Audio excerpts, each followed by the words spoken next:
we are preparing the interim guidelines that will significantly and immediately reduce your administrative workload. This will free up your time and energy, enabling you to fully focus on the education and development of your students. After holding several consultations with our field personnel, the department order on the removal of administrative tasks for teachers will be released tomorrow, and the corresponding strand memorandum will be released next week.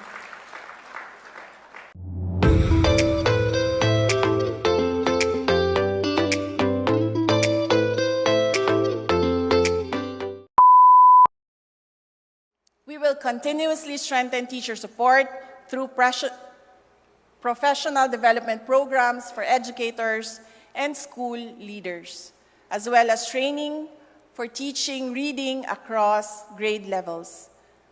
We will provide strategic guidance to vital councils, including the Early Childhood Care and Development Council, Literacy Coordinating Council, and Teacher Education Council, or TEC, fostering a comprehensive approach to education governance.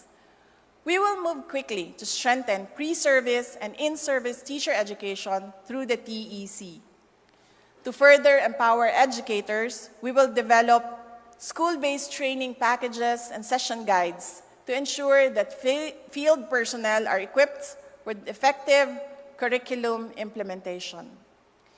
Sa ating mga mahal na guro at mga kawani, hindi po kami titigil sa paghahanap ng mga paraan at paglalatag ng mga polisiya upang tugunan ang issue ukol sa net take-home pay ninyo.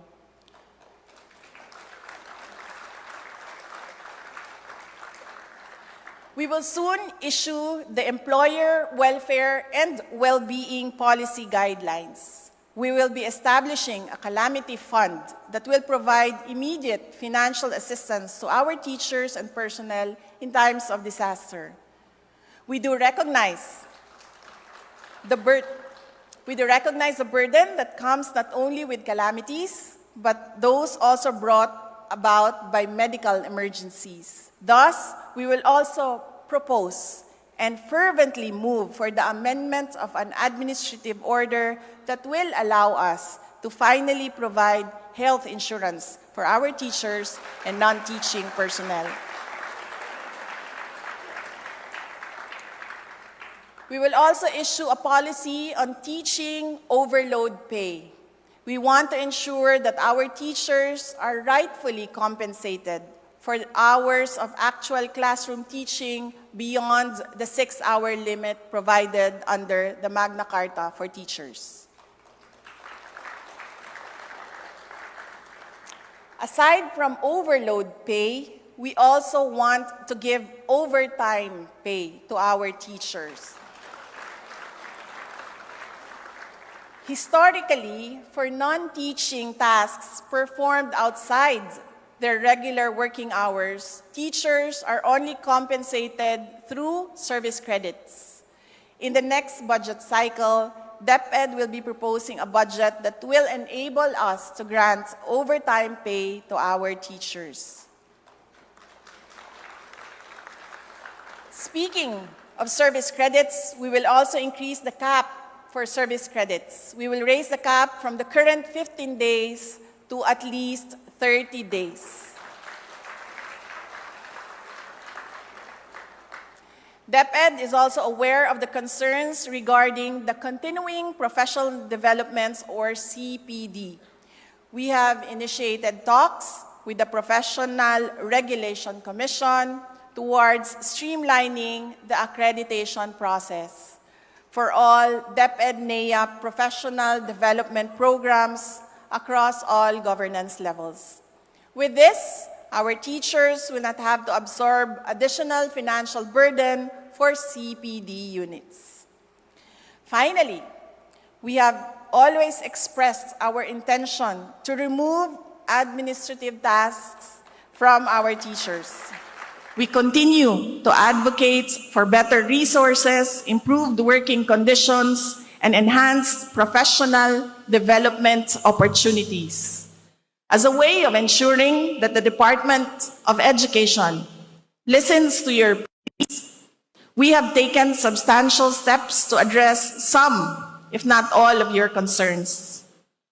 One of the common grievances raised by you during our school visits is the burden of administrative tasks. We understand the importance of allowing you to focus on your core task of teaching. Therefore, we are preparing the interim guidelines that will significantly and immediately reduce your administrative workload. This will free up your time and energy, enabling you to fully focus on the education and development of your students. Ay kay mong pakpak ani kay wala pa maning nagawas. Ilala man yung gibutang diri kanang mga na dito sa central office kay aron ingno na sila gibuhat. Pero dugay na kayo sige lalis gyud aning interim guidelines ba. Duha na kabulan ang lalis ani. Hantod karon wa gihapon. Unya na mo pakpak kung magawas na ni ilahang guidelines. Kasi ito'y sige kontra ani, field o HR. Kanya na mo pakpak ani. Basta ginabuhat ni namo, magawas lagi ni siya. Makuhaan ang inyong administrative task. We started with the inventory kung pila ang administrative tasks and we found pila? 50 administrative tasks that is not related sa trabaho sa isa ka magtutudlo. And sige kong pangutanan sa ilaha dito kung sa day, basihan ninyo, anang sige ninyo pagsugo sa mga maestra. Tanan isugo sa maestra. Pati magluto, magdeworm, magtanom o gulay, maestra pabuhat nun. Kung sa day, basihan ninyo, anak. Dito sa central office, mga ma'am, sir, unsa din yung basihan, anak. And somehow we found na ang uban, wala gyud basihan gyud. Buhat-buhat lang gyud na papel, ana, isugo dito, without thinking, unsaon pag-implement, ana, dito, on the ground. Ana. So, and we reduced it to how many? 10. From 50 to 10. Those with legal basis only. After holding several consultations with our field personnel, the department order on the removal of administrative tasks for teachers will be released tomorrow, and the corresponding strand memorandum will be released next week. To ensure its effective implementation, along with the filling up of 5,000 administrative personnel for 2023 and another 5,000 administrative personnel for 2024, we will also be providing additional MOOE to enable our schools to hire the necessary administrative support staff. Let us bring our teachers back to the classrooms. Minamahal kong Pilipinas, ang kwento ng Pilipino ay kwento ng katatagan. Sa ating kasaysayan, hindi na mabilang ang mga kababayan nating tumaya sa kanilang pangarap, nagsikap at nagpunyagi. And for many, education brings them closer to their dreams, opening opportunities to write their own story, to become an inspiration for the next generation. Maniwala kung agyo tamong sumulat, istorya dareng pangarap, aming atupad, istorya dareng tagumpe, istorya dareng matatag.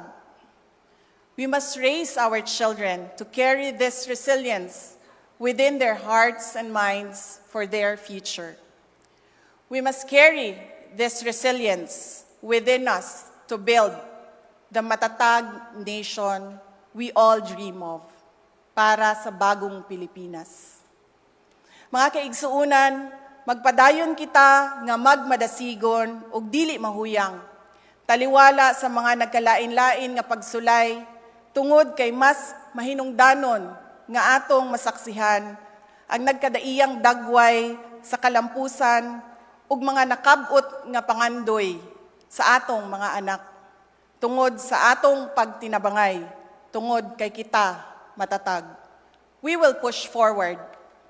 We will not be deterred until we bend the curve, until we fulfill the dream of every Filipino child.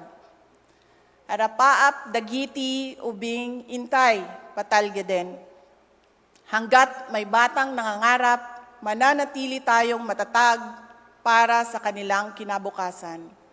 Para sa isang matatag na Pilipinas, para sa isang bansang makabata at batang makabansa. Ang lahat ng ginagawa natin ay para sa Diyos, sa bayan at sa pamilyang Pilipino. Nagmamahal, Inday Sara Duterte.